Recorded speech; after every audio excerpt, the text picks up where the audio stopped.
The Uganda Revenue Authority, which is the constitutionally recognized entity of the government charged with the sole responsibility of collecting taxes in Uganda, has yet again been involved in a nasty situation in Zawili Trading Center, Mithika Village, Azipi Parish, Oleba Sub-County, Maracha East Constituency, in Maracha District, after they forcefully broke into the house of a trader, Aleku David, at around midnight of 25th March 2024 on allegations of being a smuggler.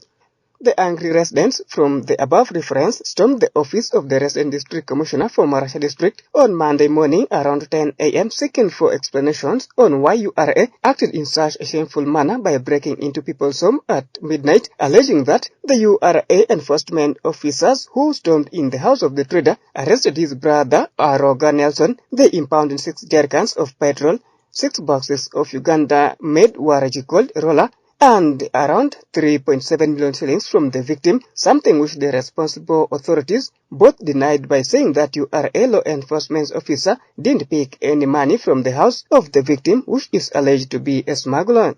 Mr. Aluma Nisheto, the chairperson, LC1 Mithika Village, confirmed the incidents and said the residents started gathering after the trader made an alarm, and moments later he heard several gunshots.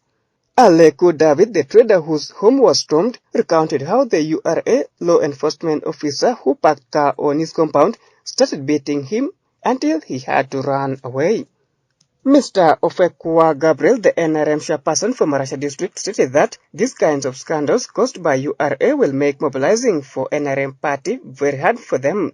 SP Joshua Kananura, the DPC for Maracha, also accused the Maracha District chairperson and some politicians in the district for mobilizing people to rise up and obstruct them from performing their constitutional duties. My caution is the smugglers. They are very violent. The leaders, some leaders are supporting them. It is very regrettable that instead of them supporting the institutional police and URA, they find most times siding with the smugglers. And in most times, it is not easy to take them. I can cite an incident of 23rd December last year, 2023, where the chairman NRM himself, one Gabriel Fekwa, mobilized other smugglers and attacked police. They overpowered us, just wanted not to injure, to cause more life loss, and we had to let them take. However, in response, Mr. Ofekwa Gabriel castigated URA for maltreating NRM voters and pinned DPC Joshua Kananura for harassing the people by impounding their goods along the roads. Honorable Obitre Stephen, the chairperson LC5 for Maracha District, while emphasizing about working on cooperation, thanked the locals for trying to defend themselves against such a gross human rights violations by Uganda Revenue Authority law enforcement officers.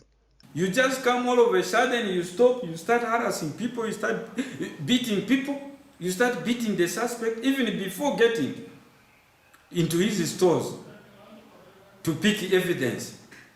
You can imagine this kind of situation. Unless we accept to work together, unless we use practical actions of really stopping smuggling, we shall be wasting our time. We shall be disagreeing all the time. So this is a strong warning to URA enforcement officers. They looked for what they faced. For us, as people of Maracha, we don't regret the actions by the people. Retired Captain Yasin Buga Matata, the RDC for Maracha District, who shared a closed-door meeting on Monday, 25th March 2024 with his deputy, Ms. Oleba Monica Kotevu, NRM chairperson, councillors, the DPC, LC5 chairperson, and URA officials, blamed the law enforcement officers of URA for using a wrong approach by going to people's home and doing their operations at night. The truth is those are not thugs. Those are URA people. The problem is that they use a very wrong system which at night, where people didn't know that these are URA people. And again, they didn't inform LC1, LC3 and others. Otherwise, the URA went, it is the informers who made those things to be like that. The informers took them there, reaching there, they got those sticks, and when starting, people came concerned. There were bars near there, so people came concerned. They started throwing the URA people with the stones. Last year, URA's Commissioner General John Musinguzi and some West Nile leaders agreed to work together to determine how to tackle incitements in West Nile region. This follows several incidents where locals lost their lives across the regions as a result of URA operations. Efforts to get comments from URA officials were futile by the time of compiling this story. Peace Oshaki, Osuta Yusuf, West Nile TV, Nilecast.